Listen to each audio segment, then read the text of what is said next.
Hello दोस्तों, नमस्कार। स्वागत है एक बार फिर से आप सभी के अपने प्रिय चैनल पर। दोस्तों, आपको बता दें जो अभी की सबसे बड़ी खबर आ रही है, जहां पर क्या रशिया में चल रही है तख्ता पलट की तैयारी। जी हां दोस्तों, बताएंगे विशेषज्ञों ने पुतिन के जाने को लेकर दोस्तों पश्चिम देशों के लिए अच्छा या खराब, बताएंगे क्या बताया है दोस्तों। और साथ ही साथ सबसे बड़ी खबर आपको बताएंगे, जहाँ चीन देखता रह गया, ताइवान जल डमरू मध्य होकर गुजर गया अमेरिकी युद्ध पोत। जी हाँ दोस्तों, नैन्सी पेलोसी के ताइवान दौरे के बाद पहली बार अमेरिका ने भेजे अपने 2 युद्ध पोत, जिसके बाद भड़क उठा चीन। जी हाँ दोस्तों, और साथ ही साथ आपको बताएंगे जहां जवाहरी की मौत में पाकिस्तान का हाथ। जी हाँ दोस्तों, तालिबान के मंत्री मुल्ला उमर ने शहबाज सरकार को दे दी है बहुत बड़ी धमकी। दोस्तों, बताएंगे क्या है बड़ी खबर। और साथ ही साथ आपको बताएंगे जहां पर प्रधानमंत्री नरेंद्र मोदी जी ने गुजरात को लेकर दोस्तों और गुजरात को बदनाम करने वालों को बहुत बड़ा और कड़ा जवाब दिया है दोस्तों। तो हर तरह की जानकारी आपको भी बताने वाले हैं, तो आराम से बने रहेगा वीडियो के अंत तक। और अभी खबरों में आगे बढ़ने से पहले हमेशा की तरह मानते हैं कि मोदी जी हैं तो हर चीज संभव है दोस्तों। और आपको भारतीय होने पर गर्व है, तो इस वीडियो को भी कर दीजिए लाइक,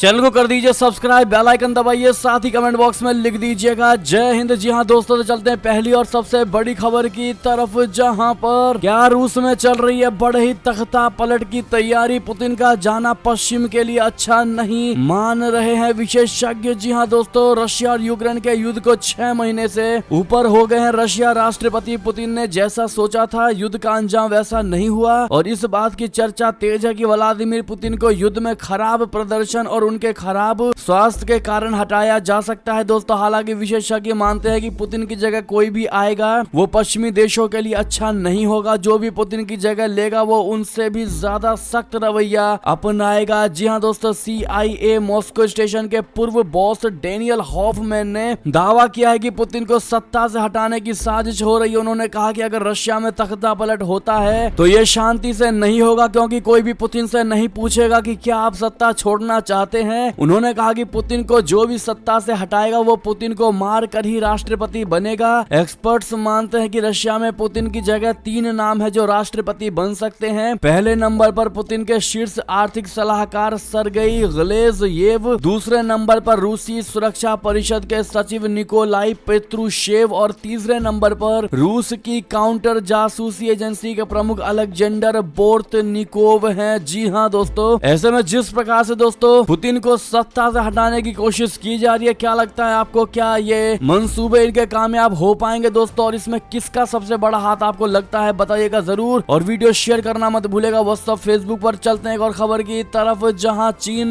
देखता ही रह गया, ताइवान जल डमरू मध्य होकर गुजर गया अमेरिकी युद्ध पोत। जी हाँ दोस्तों, ताइवान को लेकर चीन और अमेरिका में तनाव के बीच पहली बार अमेरिकी युद्ध पोत ने ड्रैगन को चेतावनी दी है। नैन्सी पेलोसी के दौरे के बाद चीन ने अप्रत्याशित रूप से ताइवान के करीब युद्धाभ्यास किया था, जब अमेरिका ने भी अपने दोनों मिसाइल डिस्ट्रॉयर USS एंटी-एटम और USS चांसलविले ताइवान के समंदर में भेज दिए दोस्तों। अमेरिकी सेना की तरफ से कहा गया है कि ये एक रूटीन ट्रांजिट है। जी हाँ दोस्तों, अमेरिका के बयान में कहा गया है कि दोनों ही युद्धपोत 28 अगस्त से ताइवान के समंदर में रूटीन ट्रांजिट कर रहे हैं। अंतरराष्ट्रीय नियमों का किसी भी तरह उल्लंघन नहीं किया जा रहा है। वहीं चीन ने भी इन युद्धपोतों को ट्रैक किया और फिर कहा हम किसी भी तरह की कार्रवाई के लिए तैयार हैं। PLA के ईस्टर्न थिएटर कमांड ने कहा कि अमेरिकी युद्धपोतों के गुजरने पर नजदीक से नजर रखी जा रही है, हर गतिविधि हमारे नियंत्रण में है। जी हाँ दोस्तों, बीजिंग ने कहा कि PLA ईस्टर्न थिएटर कमांड के सैनिक हर समय तैयार रहते हैं और किसी भी हरकत का जवाब देने में सक्षम है। जी हाँ दोस्तों, एक और बड़ी खबर की बात करें, जहां पर जवाहरी की मौत में पाकिस्तान का बड़ा हाथ, तालिबान के मंत्री मुल्ला उमर ने शहबाज सरकार को दे दी बहुत बड़ी धमकी। जी हाँ दोस्तों, तालिबान ने अमेरिकी मिसाइल हमले में मारे गए अलकायदा प्रमुख ऐमान अल जवाहरी की मौत को लेकर पाकिस्तान पर बहुत बड़ा आरोप लगाया है दोस्तों। तालिबान के कार्यवाहक रक्षा मंत्री ने रविवार को कहा कि पाकिस्तान ने अमेरिकी ड्रोन को अफगानिस्तान तक पहुंचने के लिए अपने हवाई क्षेत्र का उपयोग करने की अनुमति दी थी, जिसकी वजह से अमेरिका अफगानिस्तान की राजधानी काबुल पर हमला करने में कामयाब हुआ है। हालांकि पाकिस्तान ने पिछले हफ्ते काबुल में अमेरिकी हवाई हमले के बाद अपने हवाई क्षेत्र से अमेरिकी ड्रोन भेजने की बात से इनकार किया है। जी हाँ दोस्तों, तालिबान के कार्यवाहक रक्षा मंत्री मुल्ला मोहम्मद याकूब ने काबुल में एक संवाददाता सम्मेलन में संवाद संवाददाताओं से कहा है कि अमेरिकी ड्रोन पाकिस्तान के रास्ते अफगानिस्तान में प्रवेश कर रहे हैं। उन्होंने कहा कि हमारी जानकारी के अनुसार ड्रोन पाकिस्तान से अफगानिस्तान में प्रवेश कर रहे हैं। वे पाकिस्तान के हवाई क्षेत्र का उपयोग करते हैं। हम पाकिस्तान से कहते हैं कि हमारे खिलाफ अपने हवाई क्षेत्र का उपयोग ना करने दे, तो वहीं पाकिस्तान के विदेश मंत्रालय ने टिप्पणी के अनुरोध का तुरंत जवाब नहीं दिया। जी हाँ दोस्तों, ऐसे में दोस्तों एक चीज साफ है, अगर पाकिस्तान ने सच में अल जवाहिरी की मौत के लिए अमेरिका की मदद की होगी दोस्तों, तो तालिबान किसी भी कीमत पर दोस्तों पाकिस्तान को चैन से रहने नहीं दे सकता है। आप लोग क्या कहते हैं, जवाब जरूर दीजिएगा। चलते हैं और खबर की तरफ, जहां पर आत्मनिर्भर भारत की ओर एक और बड़ा कदम स्वदेशीकरण के लिए 780 रक्षा उत्पादों की नई सूची जारी। जी हां दोस्तों, केंद्र सरकार ने आत्मनिर्भर भारत को बढ़ावा देने के लिए रविवार को 780 पुर्जे और उनके सब सिस्टम की एक नई सूची जारी कर दी है, जिन्हें आयात पर रोक लगने के बाद केवल घरेलू उद्योगों से ही खरीदा जाएगा। इन पुर्जों के आयात पर रोक के लिए दिसंबर 2023 से दिसंबर 2028 तक की समय सीमा निर्धारित है। आयात पर रोक लगाने के साथ ही अब लड़ाकू विमानों, ट्रेनर विमानों, हेलीकॉप्टरों, पनडुब्बियों और टैंकों में स्वदेशी कल पुर्जे इस्तेमाल किए जाएंगे। दोस्तों मंत्रालय ने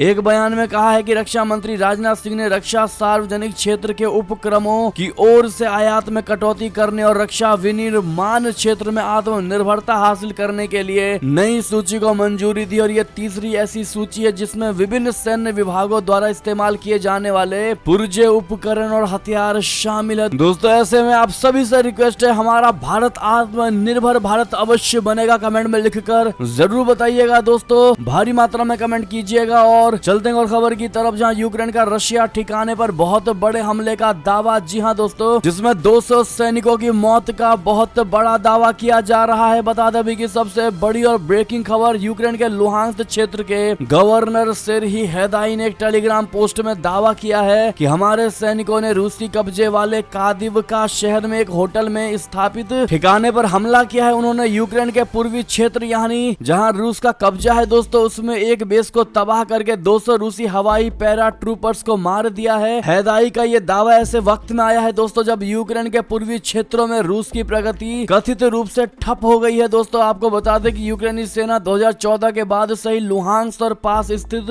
दोनेत्स्क प्रशासित जिले में रशिया समर्थित अलगाववादियों से संघर्ष कर रही हैं। ये संघर्ष रशिया के क्रीमिया पर कब्जे के साथ शुरू हुआ था। दोस्तों लुहांस्क के गवर्नर सेर्ही हैदाई ने अपनी पोस्ट में उन इमारतों की तस्वीरें भी दिखाई जिसमें कई तबाह इमारतें दिखाई दे रही हैं। एक और बड़ी खबर की बात करें, जहां पर यूक्रेन से ही जुड़ी बड़ी खबर दोस्तों, जहां यूक्रेन को समुद्री रास्ते से और हथियार भेज रहा है अमेरिका। अमेरिकी मीडिया रिपोर्ट में इसको लेकर किया गया है बहुत बड़ा दावा। दोस्तों रशिया और यूक्रेन के बीच छिड़ी जंग खत्म होती दिखाई नहीं दे रही है। दोस्तों अमेरिका यूक्रेनी सेना को और हथियार मुहैया करा रहा है। वॉशिंगटन पोस्ट की रिपोर्ट के मुताबिक यूएस डिफेंस डिपार्टमेंट ने समुद्र के जरिए यूक्रेन को हथियारों की खेप भेजनी शुरू कर दी है। रिपोर्ट में बताया गया है कि शिप भारी संख्या में हथियार ले जाने में सक्षम है और ये जरूर है कि इनकी रफ्तार एयरक्राफ्ट से धीमी है। इस अमेरिकी मदद से यूक्रेन का हथियारों का जखीरा और भी बड़ा हो जाएगा। दोस्तों फरवरी के अंत में रशिया की ओर से यूक्रेन में विशेष सैन्य अभियान शुरू किया गया। अमेरिकी रक्षा अधिकारियों ने बताया है कि इसके कुछ हफ्तों बाद ही पेंटागन ने समुद्र के रास्ते यूक्रेन को हथियार भेजना शुरू कर दिया था। हालांकि समुद्री जहाजों के जरिए पहुंचाई जा रही मदद में हाल के दिनों में तेजी आई है। दोस्तों आर्मी कर्नल स्टीवन पुतोफ ने कहा कि हम जानते थे कि एक बार अगर हमने एक हथियार देने शुरू किए तो आगे इसकी और भी जरूरत पड़ेगी। एक और खबर की बात करें, जहां भारतीय सेना के प्रोजेक्ट जोरावर से क्यों घबरा रहा है चीन, क्या है आखिर दोस्तों रणनीति और क्यों है ये इतना खास, आपको बता दें भारत के पड़ोसी देश चीन और पाकिस्तान अक्सर उकसावे वाली गतिविधियों का अंजाम देते रहे हैं। ऐसे में सुरक्षा को लेकर भारतीय सेना भी मुंहतोड़ जवाब देने के साथ काफी सतर्क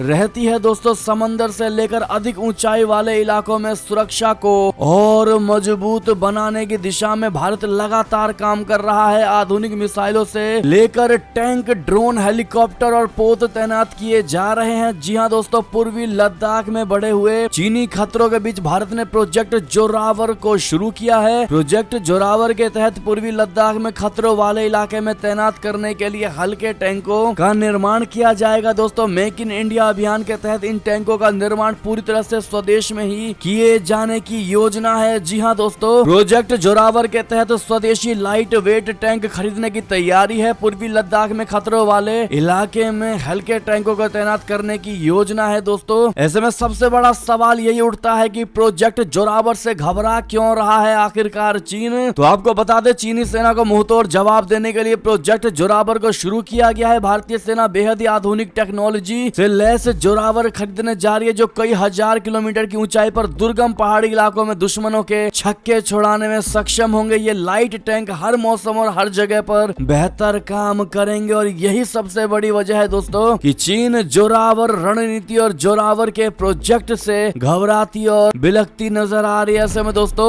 अपने भारतीय सेनाओं को, भारत की डिफेंस सिस्टम को दोस्तों अपग्रेड करने के लिए कांग्रेचुलेट जरूर कर दीजिएगा। बढ़ते अगली और बड़ी खबर की तरफ, जहां पर शहबाज शरीफ के कतर दौरे पर इजराइल का जहाज वहां क्या कर रहा था। जी हां दोस्तों, उर्दू प्रेस रिव्यू का बहुत बड़ा दावा बता दें, पाकिस्तान का आधे से ज्यादा हिस्सा इस समय बाढ़ की चपेट में है। डॉन अखबार के अनुसार बाढ़ से अब तक 300 बच्चों समेत 1000 से ज्यादा लोगों की मौतें हो चुकी हैं। अखबार ने सरकारी आंकड़ों का हवाला देते हुए लिखा है कि 3 करोड़ 30 लाख से ज्यादा लोग बाढ़ से प्रभावित हैं। सिंध, बलूचिस्तान और खैबर पख्तूनख्वा में सबसे ज्यादा हालात खराब है। अब तक सिंध में सबसे ज्यादा 339 लोगों की मौतें हो चुकी हैं दोस्तों। ऐसे में दोस्तों इस बाढ़ में शहबाज सरकार के पूरे तरह से नाकामियों को लेकर दोस्तों पाकिस्तानी जनता पूरे तरीके से भड़क उठी है दोस्तों। और ऐसे में जो दूसरा विवाद बड़ा शुरू हो गया है शहबाज शरीफ को लेकर दोस्तों, वो ये है कि शहबाज शरीफ के कतर दौरे पर इजराइल का जहाज वहां क्या कर रहा था। जी हां दोस्तों, अखबार के अनुसार एवी शराफ नामक एक इजरायली पत्रकार ने दावा किया है कि जिस समय शहबाज शरीफ दोहा में थे उसी समय इजराइल का एक जहाज दोहा में उतरा। पत्रकार का कहना है कि ये जहाज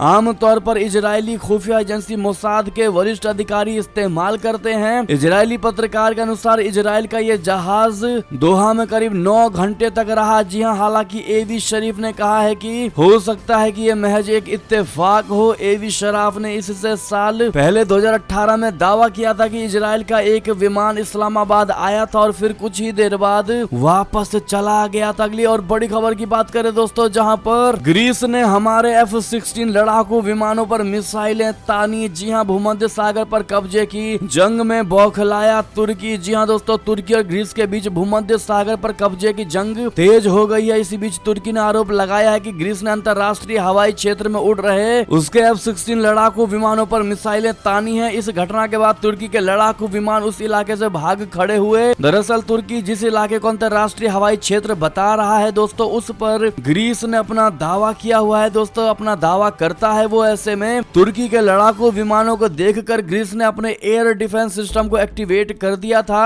तुर्की की सरकारी समाचार एजेंसी अनाडोलू ने रक्षा मंत्रालय के हवाले से बताया है कि क्रेटे द्वीप पर स्थापित यूनान की S-300 मिसाइल प्रणाली ने 23 अगस्त को तुर्की के लड़ाकू विमानों पर हमले के लिए सारी गणनात्मक तैयारी कर ली थी। जी हां दोस्तों, एक और बड़ी खबर की बात करें, जहां पर श्रीलंका पाकिस्तान की तरह अब कंबोडिया को निगल रहा है। चीन अमेरिकी रिम नेवल बेस को कर्ज देकर हड़प लिया। जी हां दोस्तों, चीन की विस्तारवादी नीतियां न सिर्फ एशिया बल्कि पूरी दुनिया के लिए खतरा बनती जा रही है दोस्तों। श्रीलंका और पाकिस्तान का बंटाधार करने के बाद चीन अब पूर्वी एशियाई देश कंबोडिया को हड़पने में जुटा हुआ है। थाईलैंड की खाड़ी के किनारे बसे इस देश को चीन ने भारी मात्रा में कर्ज दिया है। अब हालात इतने खराब हो गए हैं कि चीन का कर्ज चुकाने के लिए कंबोडिया को रीम नेवल बेस को लीज पर देना पड़ा है दोस्तों। साल 2010 तक रीम नेवल बेस अमेरिका और कंबोडिया का संयुक्त नौसैनिक अड्डा हुआ करता था, लेकिन चीन को देने की जल्दी में कंबोडियाई सरकार ने इस नौसैनिक अड्डे पर बनवाए गए अमेरिका के 2 बिल्डिंगों को भी नष्ट कर दिया दोस्तों। इतना ही नहीं, पिछले साल जब अमेरिकी defence attache colonel Marcus M Ferreira ने रिम नेवल बेस का दौरा करके स्थिति को जानने की कोशिश की तो उन्हें इसकी इजाजत नहीं दी गई। हाल के सैटेलाइट इमेज से खुलासा हुआ है कि चीन ने इस इलाके में बड़े पैमाने पर इंफ्रास्ट्रक्चर का निर्माण किया है। इतना ही नहीं, इस नेवल बेस के आसपास के इलाके में चीनी प्राइवेट कंपनियों ने कई रिजॉर्ट और होटल्स का भी निर्माण किया है दोस्तों। और खबर की बात करें, जहां पर IMF की मीटिंग से पहले इमरान पर बरसे शहबाज शरीफ, PTI पर पाकिस्तान के साथ नाइंसाफी का लगाया गंभीर आरोप। जी हां दोस्तों, पाकिस्तान के प्रधानमंत्री शहबाज शरीफ ने रविवार को इमरान खान की पार्टी पाकिस्तान तहरीक तहरीक इंसाफ यानी पीटीआई पर अंतर्राष्ट्रीय मुद्रा कोष बोले तो IMF के बोर्ड की बैठक से पहले उसके साथ हुए करार को नाकाम करने की चेष्टा का आरोप लगाया और कहा कि आत्म केंद्रित राजनीति से देश के साथ भारी नाइंसाफी होगी। सोमवार को IMF के कार्यकारी बोर्ड की बैठक होगी जिसमें पाकिस्तान को 1.18 अरब डॉलर ऋण यानी ऋण की किस्त देने पर निर्णय लिया जाएगा। पाकिस्तान उच्च मुद्रास्फीति एवं गिरते विदेशी मुद्रा भंडार के बीच एक आर्थिक संकट में फंसने से बचने की जद्दोजहद में लगा हुआ है। दोस्तों, सिंध प्रांत में बाढ़ प्रभावित क्षेत्र का निरीक्षण करने पहुंचे शरीफ ने पीटीआई का जिक्र करते हुए कहा, मैंने ऐसी आत्म केंद्रित राजनीति कभी नहीं देखी है। ये पाकिस्तान के साथ बड़ी नाइंसाफी एवं देश के विरुद्ध एक बड़ी साजिश होगी। शुक्रवार को खैबर पख्तूनख्वा प्रांत के वित्त मंत्री तैमूर खान जागरा ने अपने संघीय समकक्ष मिफ्ताह इस्माइल को तीखे शब्दों वाला एक पत्र भेजा था और कहा था कि देश में भारी तबाही मचाने वाली अप्रत्याशित बाढ़ एवं अनसुलझे बजटीय मुद्दों के चलते प्रांतीय अधिशेष चलाना इस साल करीब करीब असंभव होगा। चलते हैं दोस्तों अगली खबर की तरफ, जहां इमरान खान ने कहा 30 साल से देश लूट रहे लोगों के खिलाफ लड़ रहा हूं युद्ध। जी हां दोस्तों, अवमानना मामले में जल्द होगी सुनवाई। जी हां दोस्तों, पाकिस्तान के प्रधानमंत्री इमरान खान ने कहा है कि उनके प्रतिद्वंदियों के खिलाफ उनकी राजनीतिक रैलियां जारी रहेंगी क्योंकि उनकी लड़ाई हकीकी आजादी के लिए है। यानी दोस्तों इमरान खान और शहबाज शरीफ आपस में दोस्तों कटाक्ष करते नजर आ रहे हैं, लेकिन दोस्तों देश की जनता के लिए कोई भी सोचता नजर नहीं आ रहा है दोस्तों, और ये लोग अपनी राजनीति रोटियां सेक रहे हैं दोस्तों, और किसी को कोई फर्क नहीं पड़ता कि देश में बाढ़ जैसी संकट आन पड़ी है। अगली खबर की बात करें, जहां प्रधानमंत्री मोदी जी के मजबूत नेतृत्व के फैन हुए जापानी प्रधानमंत्री फूमियो किशिदा मारुति सुजुकी की सफलता पर कही ये बात। जी हां, जापानी पीएम फूमियो किशिदा ने रविवार को मारुति सुजुकी की सफलता का श्रेय भारतीय लोगों और भारत सरकार को दिया। इस दौरान जापानी पीएम ने अपने समकक्ष पीएम मोदी जी के कुशल नेतृत्व की सराहना भी की। भारत में सुजुकी कंपनी के 40 साल पूरे होने के मौके पर गांधीनगर में आयोजित एक कार्यक्रम में प्रधानमंत्री नरेंद्र मोदी और मुख्यमंत्री भूपेंद्र पटेल के साथ जापानी पीएम फूमियो किशिदा वर्चुअल रूप से शामिल हुए। जापानी पीएम ने कहा कि पीएम मोदी जी के मजबूत नेतृत्व में निर्देशित विनिर्माण क्षेत्र के लिए विभिन्न सहायता उपायों के कारण इसमें और तेजी आ रही है। इस बीच प्रधानमंत्री मोदी जी ने कहा कि मारुति सुजुकी की सफलता मजबूत भारत जापान साझेदारी का प्रतीक है। पीएम मोदी ने कहा कि आज गुजरात महाराष्ट्र में बुलेट ट्रेन से लेकर यूपी में बनारस के रुद्राक्ष सेंटर तक विकास की कितनी ही परियोजनाएं भारत जापान दोस्ती का उदाहरण है, और इस दोस्ती की जब बात होती है तो हर एक भारतवासी को हमारे मित्र पूर्व प्रधानमंत्री स्वर्गीय शिंजो आबे जी की याद अवश्य आती है। जी हाँ दोस्तों, ऐसे में आप लोग भी दोस्तों मारुति सुजुकी के 40 साल पूरे होने पर कांग्रेचुलेट जरूर कर दीजिएगा। एक और खबर की बात करें, जहां पर गुजरात को बदनाम करने की रची गई साजिश 2047 तक विकसित होगा भारत। जी हाँ दोस्तों, प्रधानमंत्री नरेंद्र मोदी जी ने कह दिए गुजरात को लेकर बड़ी बात। पीएम मोदी जी ने रविवार को कहा कि गुजरात को बदनाम करने और निवेश रोकने के लिए साजिशें रची गई हैं, लेकिन गुजरात ने इन्हें नजरअंदाज किया और प्रगति का नया मार्ग प्रशस्त किया। मोदी इस साल के अंत में गुजरात में होने वाले विधानसभा चुनाव से पहले भुज में विकास कार्यों का उद्घाटन करने और उनकी नींव रखने के बाद एक रैली को संबोधित कर रहे थे। जी हां दोस्तों, मोदी जी ने कहा कि फिलहाल कई कमियों के बावजूद वो साफ तौर पर 2047 तक भारत को विकसित राष्ट्र बनते हुए देख सकते हैं। मोदी जी ने भुज में 4400 करोड़ रुपए की परियोजनाओं का उद्घाटन किया और आधारशिला रखी, जिनमें सरदार सरोवर परियोजना की कच्छ शाखा नहर, सरहद डेयरी की नई स्वचालित दूध प्रसंस्करण और पैकिंग संयंत्र, साथ ही साथ और भी बहुत कुछ। दोस्तों आप सभी को बता दें, प्रधानमंत्री मोदी जी ने कहा कि गुजरात एक के बाद एक प्राकृतिक आपदाओं से निपट रहा था, तब गुजरात को देश और दुनिया में बदनाम करने की साजिशें रची गई। गुजरात आने वाले निवेश को रोकने के लिए बार बार प्रयास किए गए। उन्होंने कहा कि गुजरात ने उसे बदनाम करने वाले सभी प्रयासों को नजरअंदाज किया, साजिशों को नाकाम किया और राज्य प्रगति के नए पथ पर आगे बढ़ा। जी हाँ दोस्तों, ऐसे में मोदी जी के इस दृढ़ संकल्प की क्या आप सराहना करेंगे दोस्तों? कमेंट में लिखकर अवश्य बताइएगा। अगली खबर की बात करें, जहां सुपर टेक ट्विन टावर पर बोली भारतीय जनता पार्टी, कहा बाबा का बुलडोजर चल रहा है, सपा के भ्रष्टाचार की इमारतें ढही। जी हाँ दोस्तों, नोएडा के सुपर टेक ट्विन टावर्स रविवार को गिरा दिया गया। भारतीय जनता पार्टी ने राज्य में तत्कालीन समाजवादी पार्टी सरकार पर तीखा हमला किया। उत्तर प्रदेश भाजपा अध्यक्ष भूपेंद्र चौधरी ने टावर को मंजूरी देने के लिए समाजवादी पार्टी अधिकारियों को फटकार लगाई और कहा कि भ्रष्टाचार की इमारत आज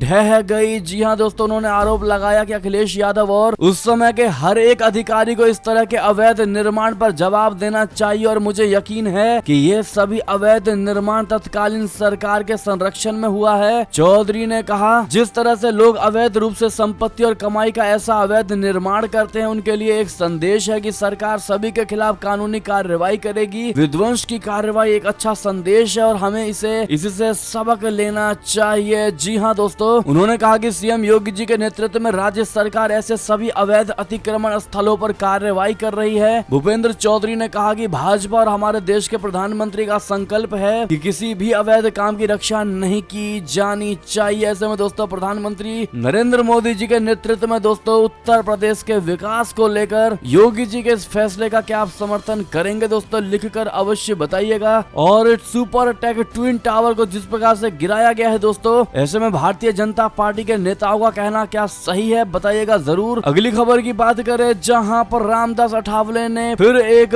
बार गुलाम नबी आजाद को लेकर बड़ा बयान दिया। राहुल गांधी के लिए बड़ी चुनौती बन सकते हैं आजाद। जी हां, जैसे उद्धव ठाकरे के लिए उभरे थे एकनाथ शिंदे। जी हां दोस्तों, केंद्रीय सामाजिक न्याय और अधिकारिता राज्य मंत्री रामदास अठावले ने शनिवार को कहा कि गुलाम नबी आजाद का कांग्रेस से बाहर होना राहुल गांधी के लिए एक बहुत बड़ी चुनौती बन सकती है। जैसे शिवसेना के बागी विधायक एकनाथ शिंदे महाराष्ट्र के पूर्व मुख्यमंत्री उद्धव ठाकरे के लिए उभरे थे। न्यूज एजेंसी ANI से बात करते हुए रामदास अठावले ने कहा कि जिस तरह एकनाथ शिंदे ने शिवसेना के लिए एक बड़ी चुनौती खड़ी की है, उसी तरह गुलाम नबी आजाद भी राहुल गांधी के लिए एक बहुत बड़ी चुनौती साबित हो सकते हैं और राहुल गांधी पर उनकी ओर से लगाए गए आरोप सही हैं। राहुल गांधी के लिए बहुत बड़ी चुनौती साबित हो सकते हैं गुलाम नबी आजाद। जी हाँ दोस्तों, ऐसे में आपकी क्या निजी राय होगी इस पर दोस्तों कमेंट में लिखकर अवश्य बताइएगा। एक और बड़ी खबर की बात करें, जहां पर नार्को माफिया की कमर तोड़ने को योगी की सेना तैयार है। जी हाँ दोस्तों, मुख्यमंत्री योगी आदित्यनाथ जी की प्रदेश वासियों को नशे के आगोश में धकेलने वाले अवैध शराब के सौदागर और नार्को माफियाओं पर टेढ़ी निगाहें हैं। वो खुद इसकी मॉनिटरिंग कर रहे हैं दोस्तों। मुख्यमंत्री योगी आदित्यनाथ जी रोजाना अधिकारियों से अभियान की रिपोर्ट तलब करके उसकी समीक्षा कर रहे हैं। उनके इस एक्शन के से नशे के सौदागरों में हड़कंप मच गया है। इतना ही नहीं, मुख्यमंत्री योगी जी के आदेश पर नशे के सौदागरों पर कड़ी से कड़ी कार्रवाई के लिए एंटी नारकोटिक्स टास्क फोर्स का गठन कर दिया गया है। दोस्तों अगली खबर की बात करें, जहां कल रात दोस्तों पांड्या जडेजा ने पलटी हारी हुई बाजी, भारत ने पाकिस्तान को 5 विकेट से हराया। जी हां दोस्तों, और पूरा हुआ वर्ल्ड कप का बदला। ऐसे में दोस्तों अपनी इंडिया की टीम को कांग्रेचुलेट जरूर कर दीजिएगा आप लोग दोस्तों। और कल के मैच को लेकर आप क्या कमेंट करना चाहेंगे दोस्तों, लिखकर अवश्य बताइएगा। कितने भाई और बहनों ने पूरा मैच देखा दोस्तों, बताइएगा जरूर। और ये थी अब तक की सारी बड़ी खबरें। आपको हमारी खबर कैसी लगी, आशा करता हूँ बहुत अच्छी लगी होगी। अगर थोड़ी भी अच्छी लगी है तो इस वीडियो को भी अपने भाई बंधुओं में व्हाट्सएप, फेसबुक, ट्विटर के जरिए पूरे भारत में शेयर करना बिल्कुल मत भूलिएगा दोस्तों। और अभी कर दीजिए इस वीडियो को लाइक, चैनल को कर दीजिए सब्सक्राइब, बेल आइकन दबाइए, साथ ही कमेंट बॉक्स में लिख दीजिएगा जय हिंद जय भारत। तो मिलते हैं आपसे अगली बड़ी खबर में दोस्तों, तब तक अपना ख्याल रखिएगा। आप सभी का बहुत बहुत धन्यवाद साथ देने के लिए, साथ बने रहने के लिए। जय हिंद जय भारत, जय श्री राम, वंदे मातरम, हर हर महादेव।